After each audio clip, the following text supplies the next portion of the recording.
What happens when the breath leaves the body? Where does the soul go? And who guides it? Is it judged? Is it embraced? Does it vanish into the eternal or return to be born again?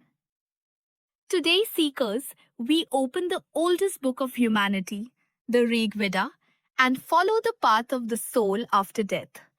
Step by step, verse by verse, we uncover the mysteries of departure, journey, and rebirth, as seen through the eyes of the Vedas, Brahmanas, and Upanishads. The departure of the soul. The Rigveda describes death as a return to the cosmic elements. The body dissolves, but the soul continues. Rigveda 10.16.3-4 यथा देवा अप्यस्मिन्नग्न आहुतं यथेमिरे एवं त्वा परिदध्मसि प्रजया सह सूनृतैः यथा प्रजानन्यया सुतं गर्भे धारयत्यायु तथा no अग्ने सुपथा न्यासे विश्वाणि देव वयुनानि विद्वान. As the gods carry offerings to Agni, so we consign you to him with progeny and blessings. As a mother bears her son in the womb, nurturing him with life, so, O Agni, lead us on the good path, you who know all the ways of the gods. Agni, the fire god, is the guide.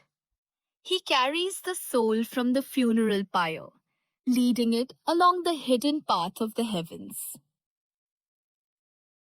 The journey after death. The soul, leaving its mortal shell, seeks direction. Whom does it meet?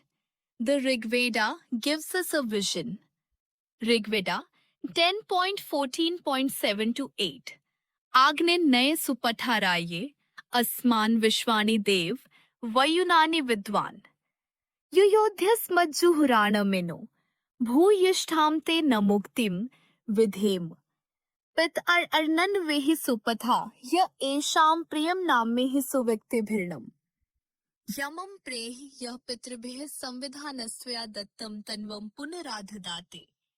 Lead us, O Agni, by auspicious paths to prosperity. Keep us from sin, and to you we offer the richest homage. Go forth to the fathers, find your beloved ancestors. Approach King Yama, who with the forefathers gives back the body entrusted to him. The soul meets the Peters, the ancestors. It meets Yama, the lord of death, who rules the realm of the departed. Here, the journey may branch: immortality, Pitaloka, or return. If immortality is not attained. But what if the soul does not reach immortality?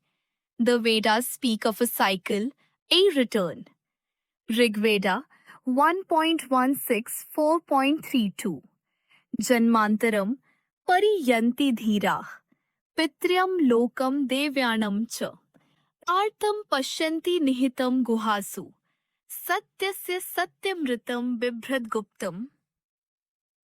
The wise ones go round and round, taking birth again and again to the world of the fathers and to the world of the gods.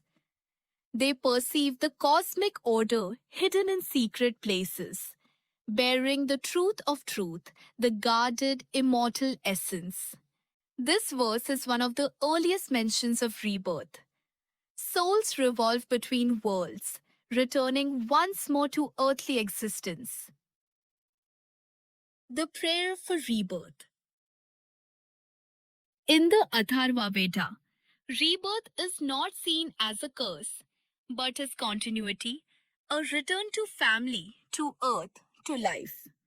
Atharva Veda 11.8.27 Punarma Mata Prithvi Janatva Punah Putraye Mata Sunve Dha Jivo Ma Jato Bhimatishacham Punah Prajanam Prathama Janayatu.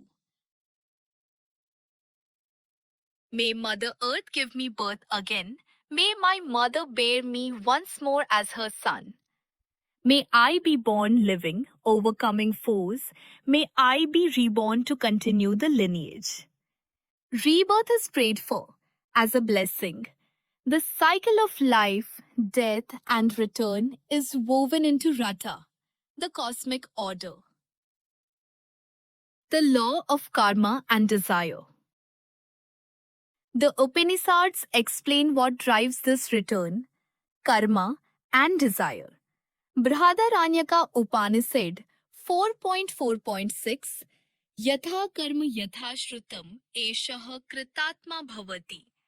Sa yatha karma yatha shrutam evam tatra tad bhavati. As is his deed, so he becomes. As he acts, so he attains. According to what he has done and according to what he has known, so does he become in rebirth. Deeds shape destiny. Desires pull the soul toward new births. Some ascend to gods, some return as men, others fall to lower realms. The path depends on karma. So, what do the Vedas reveal? The soul does not end with death. It departs, guided by Agni, meets the fathers, enters Yama's realm. If knowledge and liberation are attained, it becomes immortal. If not, it returns. Through karma and desire, the eternal cycle turns birth, death, rebirth. The rishis did not see death as an end, but as a doorway, a return, a reminder that the soul is timeless, ever journeying, ever seeking the path to truth.